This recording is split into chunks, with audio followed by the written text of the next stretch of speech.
네, 안녕하세요. 안경잡이 개발자입니다. 지난 시간까지 두 강의에 걸쳐서 연산자에 대해서 한번 알아보았는데요. 연산자라는 건 굉장히 다시 한번 얘기를 해도 부족하지 않을 만큼 시언어에서 가장 기본적인 부분이면서도 굉장히 중요한 부분이라서 반드시 외워둬야 하는 부분 중 하나라고 할 수 있습니다. 간단하게 다시 지난 시간에 했던 거를 짚고 넘어가자면은 i++와 ++i는 단순히 값을 증가시키는 목적이라면 그 기능이 동일하다고 할 수가 있고요. i++ 같은 경우는 해당 명령어가 끝남과 동시에 i가 1이 더해지는 거고 ++i 같은 경우는 해당 명령어가 실행되기 전에 먼저 i를 1 더하고 명령어를 수행시키는 그러한 차이점이 있었다고 말씀드렸었죠. 또한 연산자 중에서 관계 부분을 표현할 때 x가 100과 200 사이에 있다고 표현할 때 이렇게 쓰는 것은 잘못된 표현입니다. 만약에 x가 200과 100 사이에 있다는 것을 논리식으로 표현하고자 한다면 다음과 같이 중간에 AND 연산자를 이용해서 이런 식으로 논리식을 표현할 수 있어야 합니다. 이렇게 표현하는 게 바로 올바른 연산식 표현이고요. 만약에 이렇게 하게 된다면은 먼저 100이 x보다 큰지에 대해서 값을 평가하기 때문에 이 값은 0 또는 1을 반환하겠죠. 따라서 이 값이 0이든 1이든 간에 항상 200보다 작기 때문에 이 값 전체는 무조건 true 값, 즉 1을 반환하게 됩니다. 즉 기존에 생각했던 것과 완전히 다른 값이 될 수 있기 때문에 반드시 자신이 표현하고자 하는 그러한 논리식을 명확하게 파악하는 것이 중요하다고 할 수 있습니다. 또한 i++는 복합 대입 연산자를 이용한 i에 1을 더하는 것과 동일한 표현입니다. 또한 i는 i+1과도 동일한 표현이라고 할 수 있습니다. 모두 1만큼 증가시킨다는 의미를 가지고 본다면은 동일한 표현이라고 할 수 있겠습니다. 물론 이러한 증감 연산자 같은 경우는 아까 말씀드렸듯이 문법적으로 좀 더 신경 써야 할 부분이 있긴 하지만 아무튼 1만큼 증가시킨다는 의미 자체를 기억하는 게 가장 중요하다고 할 수 있습니다. 네, 이번 시간에 바로 공부할 부분은 이제 이 조건문, 반복문 부분인데요. 이 조건문과 반복문이 굉장히 이제 컴퓨터 공학, 프로그래밍에서 아주 중요한 부분이라고 할 수가 있어요. 왜 그러냐면은 사실상 논리적 흐름이 기본이라고 할 수 있기 때문이죠. 알고리즘, 자료구조 모두 이런 조건문과 반복문의 틀에서 벗어날 수 없다고 할 수 있습니다. 가장 기본 중에 기본이라고 할 수 있죠. 이 조건문과 반복문이란 건 한마디로 논리의 흐름 그 자체를 의미합니다. 왼쪽에 있는 사진 한번 볼까요? 이 컨디션, 즉 조건에 따라서 true 값인지 false 값인지 따라서 이렇게 각기 다른 이러한 문장들을 실행할 수 있게 되는 거죠. 그렇다면 반복 문장은 어떻게 될까요? 이런 식으로 반복에 들어오게 되면은 조건을 만족할 때에 한해서 즉 해당 조건의 true 값을 반환함에 따라서 이렇게 계속해서 루프를 도는 거죠. 루프라는 건 한마디로 반복이라는 의미 자체를 의미합니다. 만약에 계속 이렇게 조건값이 true라면 계속 이 부분을 돌겠죠. 그러다가 이제 조건문을 빠져나올 때가 되면 false 값을 통해서 이렇게 루프를 빠져나올 수 있는 것입니다. 만약에 코드에서 논리적인 오류로 인해서 반복문을 벗어나지 못한다면 계속해서 이 부분을 반복해서 돌게 되는 거고 그러한 오류를 범하지 않기 위해서는 코드를 명확하게 다시 넘겨짚고 갈 필요가 있는 것입니다. 자, 조건문과 반복문은 프로그래밍에 있어서 가장 기본적인 기술이라고 할 수 있겠죠. 조건문은 쉽게 말해 조건에 따라서 결정을 내리는 것을 의미하죠. 학점을 결정할 때 90점 이상이면 A 뿌리고 이런 것들도 다 조건문이라 할 수 있겠죠. 반복문이라고 하는 것은 반복적으로 같은 처리를 되풀이하는 것을 말해요. 사실상 반복문이 조건문을 포함하고 있다고 할 수 있죠. 그렇지만 일반적으로 이렇게 조건문과 반복문은 구분되어서 표현되는 경우가 많습니다.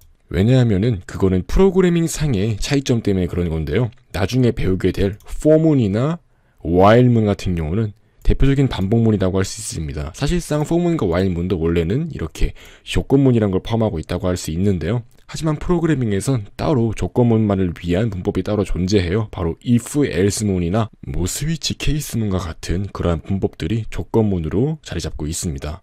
즉 조건문법으로 가장 대표적인 것은 if, else문과 스위치 케이스문이고 반복문에는 for문과 while문이 있는데 다 차근차근 공부하게 될 것이니까 이렇게 두 가지를 구분해서 공부한다는 것만 이해하시면 됩니다.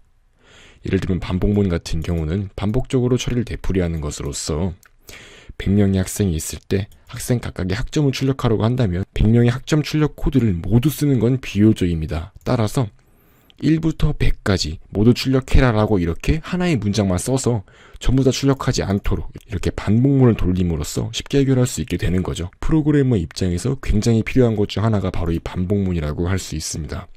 조건문과 반복문의 문법은 처음엔 되게 복잡해 보이지만 익숙해지면 아주 간단한 부분이라고 할 수 있습니다. 네, 바로 이제 이렇게 한번 실습을 진행해 보도록 하겠습니다. 조건문과 반복문을 제대로 학습해야 프로그래밍을 잘할 수 있습니다. 사실상 모든 논리 구조는 이 조건문과 반복문 이 두 가지를 이용해서 이루어집니다. 자, 먼저 if문을 사용해서 절대값을 구하는 프로그램을 한번 작성해 보도록 하겠습니다. 바로 이렇게 대부 C++를 실행해 주시면 되고요. 이렇게 지난 시간까지 연산자로 작업했던 게 남아있네요. 바로 이렇게 새로운 걸 만들어 주겠습니다. 자, 이렇게 리턴 제로까지 만들어 주겠습니다. 자, 첫 번째 실습 같은 경우는 if문을 이용한 절대값을 구하는 거니까 그냥 ifavg라고 이름을 지어 주겠습니다. 네, 이렇게 그냥 이름을 지어 주었고요. 한번 다음과 같이 코딩이 시작해 볼까요? int x는 -150입니다. 즉 -150이란 정수를 가지고 있는 x란 변수를 만들어 주었고요. 만약에 if문, 이제 여기서 나왔죠. if문 같은 경우는 이렇게 괄호를 쳐서 이 괄호 안에 조건식을 넣게 됩니다. x가 0보다 작다면 x에 -x를 넣는 거죠. 즉 x가 0보다 작을 때에 한해서 자기 값을 이렇게 음수로서 바꿔치기 해주는 것인데요. 한마디로 음수가 다시 음수가 되는 것이기 때문에 무조건 양수만을 발환하게 되는 것입니다. 이렇게 간단하게 조건문을 이용하면은 특정한 변수를 절대값으로 바꿔줄 수가 있는 거죠. 그래서 바로 다음과 같이 x의 절대값은 %d입니다 라고 출력을 해 보시면은 이렇게 x가 절대값으로 출력이 되는 것을 알 수 있습니다. -150이었던 x값이 이렇게 그냥 절대값 150값으로 출력이 되는 거죠. 자, 다음으로 해볼 실습은 점수에 따라서 서로 다른 학점을 부여하는 프로그램을 만들어 보는 것입니다. 바로 이렇게 새로운 소스 코드를 만들어 주도록 하겠습니다. 이렇게 리턴 제로까지 한번 작성해 주시고요. 이번에는 학점 관련된 거기 때문에 제목은 그냥 크레딧이라고 이렇게 소스 파일 이름을 지어 주겠습니다. 이제 int score라는 게 이제 변수로서 들어가는데요. 한마디로 점수라고 할 수 있겠죠. 이렇게 주석으로 학생의 점수를 의미합니다 라고 넣어 주겠습니다. 그 다음 이제 if문이 들어가는 거죠. 스코어가 만약에 90보다 크거나 같은 경우 다음과 같이 당신의 학점은 A입니다 라고 출력을 해보도록 합니다.